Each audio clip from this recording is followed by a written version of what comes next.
সেই যুদ্ধে সফল হতে সব মায়েরাই চায় যে ছোটখাটো একটা লাউ হয়ে কিন্তু সবচেয়ে স্বাদের মাছ করারই সময় হয়নি। তো এখন নাস্তা করেছি একটা প্লেটে সাজিয়ে ব্লগ বা ভিডিওর মাধ্যমে যখন আপনারা আসসালামু আলাইকুম। ছেলে মেয়েদের স্কুলে টিফিন রেডি করছি। আর টিফিন রেডি করা মানে প্রত্যেকটা মায়ের একটা বড়সড়ই যুদ্ধ। তো সেই যুদ্ধে সফল হতে সব মায়েরাই চায়। তো সেটা আমিও চেষ্টা করছি। মানে হঠাৎ করেই মাথায় বুদ্ধি এলো বাসায় যে রুটি আমরা সকালে নাস্তার জন্য তৈরি করে থাকি, সেই রুটি দিয়ে মাঝখানে এই যে মুরগি যে সব ধরনের মসলা দিয়ে একটু ভেজে নিয়েছিলাম।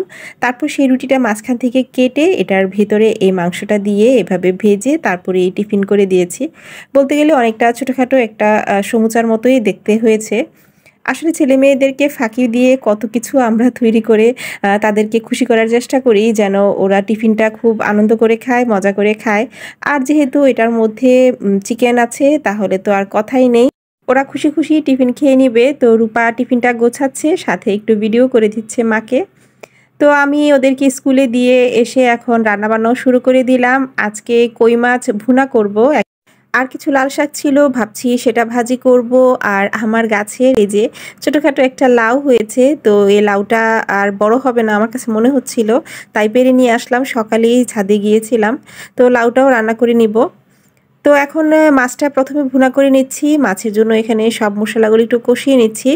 আর টমেটোটা আমি একটু আস্ত পছন্দ করি, সেজন্য একটু পরেই দেই। তো এখন মাছগুলোও দিয়ে দিলাম, সামান্য একটু গরম পানি দিয়ে ঝোলটা দিয়ে দিলাম। আসলে কই মাছ এমন একটা মাছ যেটা ভাজা তো অনেক ভালো লাগে, সে সাথে কিন্তু একটু ভুনা করলেও ভালো লাগে। যদিও আমার কাছে কই মাছের কাঁটাটা অনেক ভয় লাগে, কিন্তু সবচেয়ে স্বাদের মাছ আমার কাছে মনে হয় কই মাছ। তারপরে এই যে লাল শাকটাও এখানে একটু ভেজে নিচ্ছি। আর লাল শাকের পরিমাণটা দেখেই বুঝতে পারছেন, মানে সাহেব আর আমার জন্য এই এতটুকু শাকই থেকে যায়। অনেক সময় দেখা যায় যে বাচ্চারা খেতে চায় না, যার কারণে আমাদের দুজনেরই শুধু খেতে হয়। লাল শাকটা ভাজা হয়ে গিয়েছে, এখন আমি লাউ রান্না করে নিব। লাউটা আমি আজকে ডাল দিয়ে রান্না করব। তো ডালটাকে আমি মশলার সাথে একটু কষিয়ে নিয়েছি, সামান্য একটু আদা বাটা দিয়েছি, রসুন বাটা দিয়েছি, পেঁয়াজ দিয়েছি, হলুদ মরিচ দিয়েছি।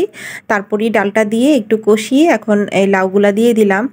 তো এর মধ্যে লাউটাও রান্না অনেকটা হয়ে গেছে। আমি শেষ পর্যায়ে একটু ধনেপাতা আর কাঁচামরিচ দিয়ে তারপরে লাউটা আমি নামিয়ে নেব। যতবারই লাউ রান্না করি আমার মায়ের কথা খুব মনে পড়ে। আমার মায়ের হাতের লাউ রান্না অনেক মজা ছিল।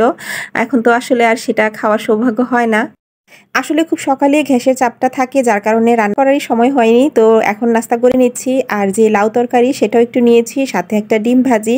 অসম্ভব ভাল লাগছিল আসলে ডিম ভাজির সাথে লাউ তরকারিটা দিয়ে, রুটি দিয়ে।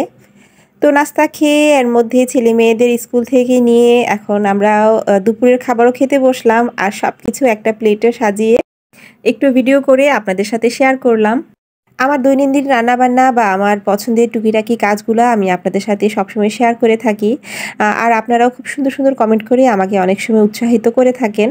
আসলে ব্লগার হওয়ার পরে আমি একটা জিনিস অনুভব করি, আমার জীবনের যে টুকটাক কাজগুলো অনেক সময় দেখা যেত যে আমি একা, একা করি ঠিক আছে, কিন্তু কারো সাথে শেয়ার করা হয় না বা কাউকে বলা হয় না। কিন্তু এখন এই যে ব্লগ বা ভিডিওর মাধ্যমে যখন আপনারা দেখে থাকেন বা আমাকে কমেন্ট করে থাকেন, সত্যি কথা আমার কাছে এত ভালো লাগে। আমার কাছে মনে হয় না যে আমি একা, একা আমার ঘরের এই কাজগুলা করে থাকি। মনে হয় আপনাদেরকে সাথে নিয়ে আপনাদের উৎসাহেই যেন সবকিছু করে থাকি। আর এর জন্য আমি আপনাদেরকে অন্তরের অন্তরস্থল থেকে জানাই অসংখ্য ধন্যবাদ। তো আজকের মতো ভিডিও এখানেই শেষ করছি। সবাই ভালো থাকবেন, সুস্থ থাকবেন। দেখা হবে ইনশাআল্লাহ আগামী ব্লগে। সে পর্যন্ত আল্লাহ হাফিজ।